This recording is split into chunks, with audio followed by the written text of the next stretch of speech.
When it comes to masculine strength, there is one muscle group you almost cannot ignore. The glutes. Yes, the largest muscle group in the body. The most powerful, and one of the muscles that has the greatest influence on force production throughout the male body. It sounds surprising, but think about it. What do strong men usually have in common? They walk with stability, stand up with power, climb stairs without losing strength. Their pelvis stays stable, their lower back does not collapse. Their legs still generate force efficiently. All of that is connected to the glutes. Because the glutes are not just for appearance. They are the engine of the pelvis, the force production center of the lower body, the system that sends a signal to the nervous system. We are still strong. And when the body can still produce force efficiently, pelvic circulation is often better. Movement remains more stable, and the testosterone environment also tends to stay healthier over time. But this is exactly what many people neglect. They train hard, squat heavy, yet the pelvis is still weak. The knees still hurt, the lower back still feels tight. And the reason is simple: they only train one type of movement. When in reality, the glutes have 3 foundational functions. Miss one of them, and the body will always have a weak link. Especially after 50, think of the glutes as a pelvic force production system. To function fully, they require 3 primal movement patterns: hip extension, driving force through hip extension. The primary function of the gluteus maximus. Hip abduction, moving the hips outward, helping stabilize the pelvis. And something very few people understand: hip external rotation, outward rotation of the hip joint. It sounds small, but it is critically important, because it is directly connected to deep pelvic stability. When all 3 functions work together, the result is not just stronger glutes. It is a stronger pelvis, better force production, a more stable gait, and a body that begins functioning as one unified system again. Now tell me in the comments below, what is the biggest physical problem your body is dealing with right now? We'll break it down together in the next videos. But for now, let's move to the first exercise. Exercise number 1, donkey kick. Many people think this exercise is too simple, or only meant for women's fitness. And because of that, they ignore it. But if you want long-term hip strength, this is almost a mandatory exercise. After 50, one of the fastest things men begin to lose is not just muscle mass. It is the ability to generate force through hip extension. It sounds technical, but in reality, this is the foundation of nearly every powerful masculine movement. Standing up from a chair, climbing stairs, walking fast, generating force while lifting something heavy, keeping the pelvis stable while walking. All of these require hip extension. And this is the primary function of the gluteus maximus, the largest glute muscle. When this movement pattern stays strong, the pelvis becomes more stable. Force production improves, hip circulation improves, and the body continues sending the signal, we are still strong. Which is extremely important, because force production capacity is often directly connected to testosterone health and overall physical power. The donkey kick teaches the body how to generate force from the hips again. Not from the lower back, not from momentum, but from true glute strength. Start in a quadruped position. Hands directly under the shoulders. Knees under the hips. Bend the knees about 90 degrees. Brace the core gently. Keep the spine neutral. Do not arch the lower back. Imagine there is a glass of water resting on your back, and you do not want to spill it. Now, slowly drive one leg backward, as if you are pushing the ceiling away with your heel. Do not kick too high. The goal is not height. The goal is a real glute contraction. Only lift the leg as high as you can while keeping the pelvis stable. Do not rotate the hips. Do not let the lower back steal the movement. If you mostly feel it in the lower back, reduce the range of motion. Brace the abs more firmly. And think about this. Push with the glutes, not the back. At the top position, hold for 1 to 2 seconds. Squeeze the glutes hard. You will feel a deep heat behind the hips. That is a good sign. The glutes are beginning to wake up again. Then, lower the legs slowly, with control. Do not use momentum, because after 50, real strength is built through control. What is interesting is, the donkey kick does not only strengthen the glutes. It also helps stabilize the pelvis, reduce pressure on the lower back, and improve the neuromuscular connection around the hips. For many people, this is the first time in years they truly feel the hips generating force again. 3 sets, 10 to 15 reps each side. Rest 45 to 60 seconds. But do not just count repetitions. Ask yourself, can I truly feel the glutes producing force? Because after 50, correct activation matters far more than high volume. Exercise number 2. Bridge hip abduction. This exercise combines the glute bridge plus hip abduction. In other words, it activates both the gluteus maximus and the gluteus medius at the same time, creating force, building stability, reconstructing the pelvis. Lie flat on the floor. Place your feet hip-width apart. Bend the knees. If you have a resistance band, place it just above the knees.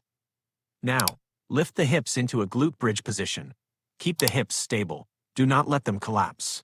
From that position, gently push the knees outward. Do not use the thighs to force the movement. Do not rock the body. Simply, push the knees outward using the hips. If you are doing it correctly, you will clearly feel the glutes behind you contracting hard, while the outer hips begin to heat up. The entire pelvic region starts to wake up. This becomes especially important after 50, because when the pelvis can still generate force properly, the body continues sending the signal, we are still strong. And when force production remains strong, circulation tends to improve. Movement becomes more stable, and the testosterone environment also tends to stay healthier over time. But there is one very common mistake: letting the lower back steal the movement. Many people think they are training the glutes, but in reality, they are simply overarching the lower back. If you mainly feel pressure in the lower back, reduce the range of motion. Slightly tuck the pelvis backward. And think about this: squeeze the glutes to hold the hips up. Do not push with the lower back. You do not need to lift extremely high. What you should feel is a deep tension in the glutes behind you, especially the upper glutes. At the same time, the outer hips should feel more activated and warm. That is the sign. The gluteus maximus and gluteus medius are working together. That is the real goal. Not endless repetitions, but the correct muscles, the correct neural signals, the correct force production pattern.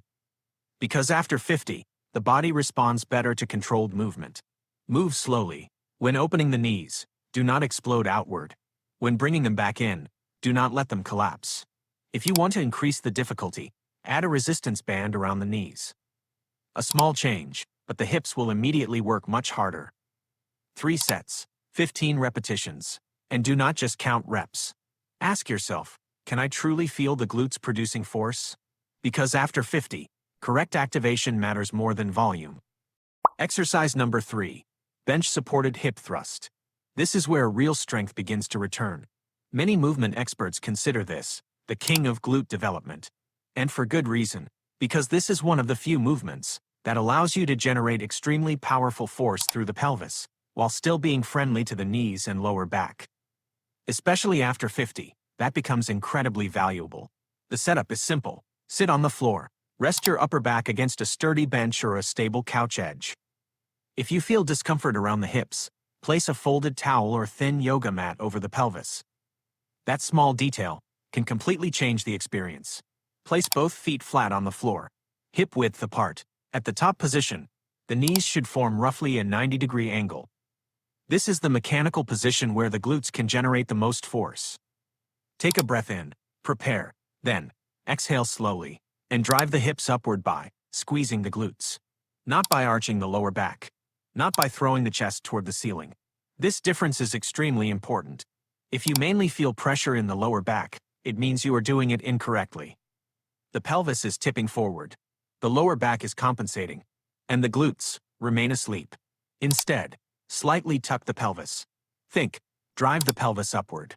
Not, lift the chest upward. At the top position, the shins should be nearly vertical to the floor. Keep the eyes looking forward. Do not tilt the head back toward the ceiling.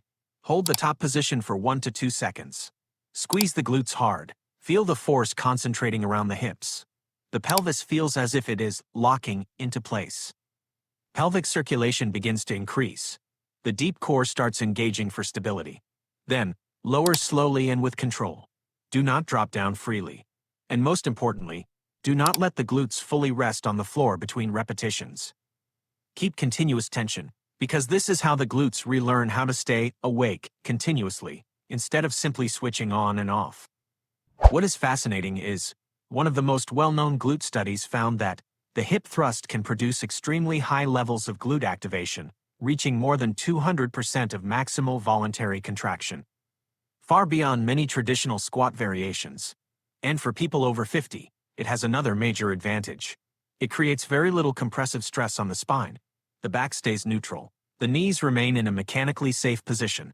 The hip flexors are not heavily overloaded, which means you can still produce powerful force without paying the price through the joints. This makes it an extremely valuable movement for older men, because when the pelvis can still generate strong force, the body often maintains a healthier anabolic environment. Muscle mass is preserved more effectively, circulation improves, and testosterone also tends to decline more slowly. Start simple. Use only body weight at first. As you get stronger, you can add a dumbbell across the hips, or even a barbell if you train in the gym, but do not rush to add heavy weight. First, learn how to generate force correctly. 3 sets, 10 to 12 repetitions. Rest 90 seconds between sets. Exercise number 4, side hip abduction. This movement directly targets the gluteus medius, the muscle located on the outer side of the hips. And honestly, this is an exercise many people completely ignore. Yet this is exactly the problem. Because when the outer glutes become weak, the knees begin absorbing improper load. The pelvis loses balance. Walking becomes less stable. Balance becomes weaker. The lower back stays tight for years. Why? Because with every single step you take, the outer glutes must stabilize the pelvis. If these muscles are weak, the knees begin compensating. The lower back compensates, and pain gradually appears. This movement helps correct that. The setup is simple. Stand tall, or lie on your side if you want an easier variation. Slowly lift one leg outward to the side. Slow, controlled. Do not swing the leg. Do not lean the body to cheat the movement. The goal is not lifting the leg extremely high. The goal is using the outer glutes to raise the leg. If you are doing it correctly, you will clearly feel heat and activation along the outer hips. That is the area you should feel working, not the front thighs, not the lower back. Keep the torso stable. Clean movement. Slow. Intentional. If you want more difficulty, add a resistance band or ankle weights. But remember, control always matters more than heavy resistance. 3 sets, 15 repetitions each side. Exercise number 5, clamshells. This is the final movement, and the missing piece many people overlook. Hip external rotation. It sounds small, but it is extremely important, because this function is directly connected to deep pelvic stability, controlled by the deep hip rotator muscles and the glutes themselves. If this function becomes weak, the knees easily collapse inward. The pelvis loses stability, force transfer becomes inefficient, and the glutes can no longer fully activate. In other words, you may train very hard, yet the glutes still never truly work correctly. This is where clamshells become valuable. Start by lying on your side. You can lightly support your head with your hand or a small pillow. Keep the body relatively aligned. Shoulders, hips, knees. Now, bend the knees about 45 to 90 degrees. Keep the feet touching together. This is the starting position. And this is the most important part. Keep the pelvis completely stable. Do not roll backward. Do not rotate the hips. Do not use momentum. Slowly open the top knee upward, as if a clamshell were opening. That is exactly where the name clamshells comes from, but do not open too high. The goal is not maximum range. The goal is the correct muscles. Only open as far as you can while keeping the hips stable. No twisting, no lower back compensation. If you are doing it correctly, you will feel strong activation along the outer hips, right beside the glutes. That is a very good sign. Hold for 3 to 5 seconds at the top. Then, slowly lower the knee back down. With control. 3 sets, 12 to 15 repetitions each side. Rest 45 to 60 seconds between sets. And this is your complete program. Exercise number 1. Donkey kick 3 sets times 10 to 15 reps each side to relearn how to generate force through hip extension. Exercise number 2. Bridge hip abduction 3 sets times 15 reps to build both force production and pelvic stability. Exercise number 3.